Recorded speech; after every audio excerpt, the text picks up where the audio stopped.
we talked a little bit about this over a drink we had a couple weeks ago, but what about the couples that have no kids? Couples that just say, you know, we're more interested in our intellectual pursuits or traveling or something. You think they're really missing sort of like a key component of what life is, right? I do. I really believe that. I mean, I think that kids have a bad rap. That's the problem. That's also why I wrote this chapter in part, because, you know, you see this too at a lot of Hollywood depictions of children. It's very rare that you see children portrayed nobly in a Hollywood film. You kind of saw it with Harry Potter. I like that, and that's partly why that was so popular. I mean, those kids had some, you know, there were bad kids and there were good kids and there were heroic kids. Like, they were treated pretty, in some sense, realistically, given that it was such a magical, you know, enterprise. But they had some courage and they had some heart and they had some rebelliousness, and so I like that. But the thing that you have to understand about kids is they're unbelievably good company, you know, and so they pay you back for your care of them, and by being ridiculously amusing. They're little clowns, and they're doing crazy little stunts all the time, and they have a sense of humor that kicks in. Like, I have a grandchild now that's 2.5 months old, and that child can already smile and has the beginnings of a sense of humor. And that's, to me, that's a miracle. Yeah, it's that's like pretty... it is. And so they're very funny, they're really playful, they really, really like you. And you can have the kind of relationship with them that you set out to have. And so that's very, very interesting. Now, and you can also, like, once I had little kids, I spent a lot more time with them than I did with my friends, say. And the reason for that was that I actually found it more enjoyable to do things with little kids than with the adults. And the reason for that is, like, by the time you're 30, say, you've seen so much of the world that you actually don't see the world anymore. And this is technically true. Like, I'm old, I'm 55. When I walk down the street, there's houses. I don't look at them. I have house icons in my memory, and I just see the house icons. And so the older you get, in some sense, the more what you see of the world is your memory. And that's kind of, it's efficient, but it's sort of dead, you know, and artists help break through that. They show you something as if it's new again, you know, and so that's why Van Gogh's irises, you know, sell for $160 million. It's like, you haven't looked at flowers since you were 3. Yeah.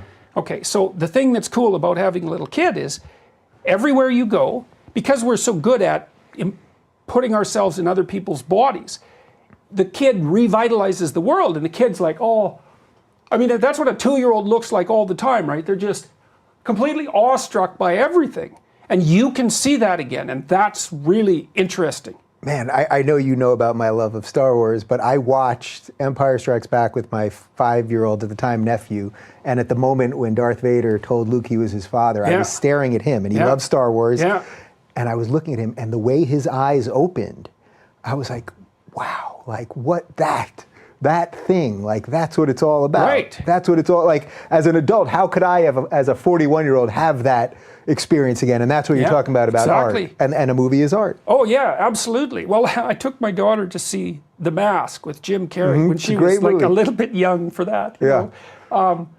And I held her on my lap during, I think she was probably only about 5, maybe, something like that. But I took her out one night, and we went and saw The Mask, and it's pretty intense, you know? And it was like holding a what would you call, a bundle of electrically charged barbed wire for an hour and a half. She was just like that, and like I said, it was perhaps a bit much for her. But and then had the knife. It was a whole thing. Yeah, well, exactly. But I mean, you forget how much impact the world has.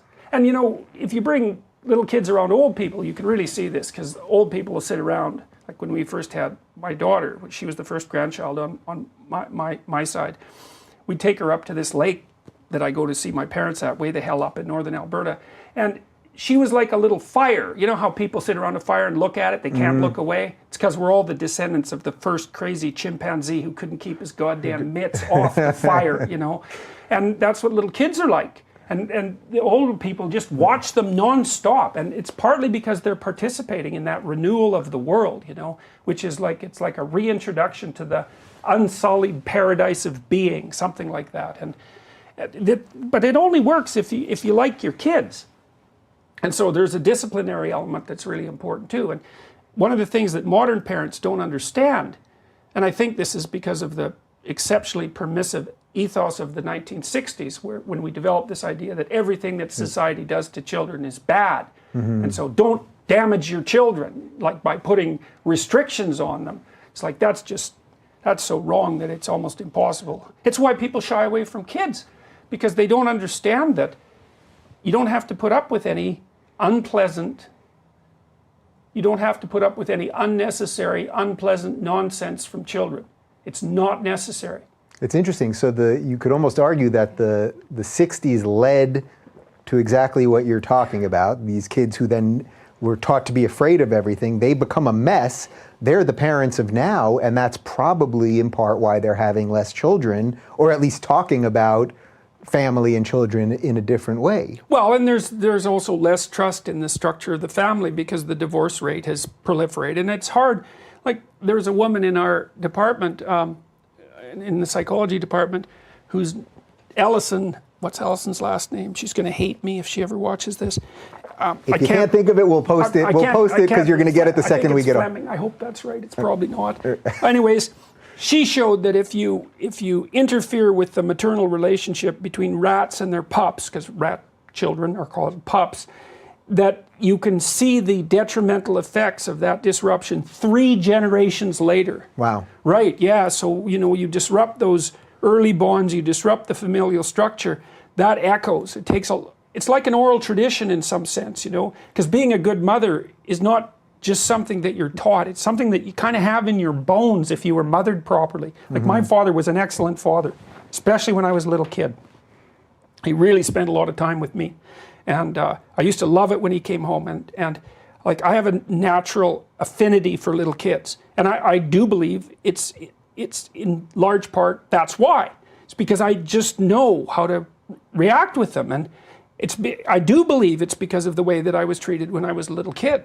You disrupt that. It's like, and lots of people don't trust themselves as parents, because they were hurt, or they didn't have good role models, or they don't trust the familial structure. And so, that all makes people afraid.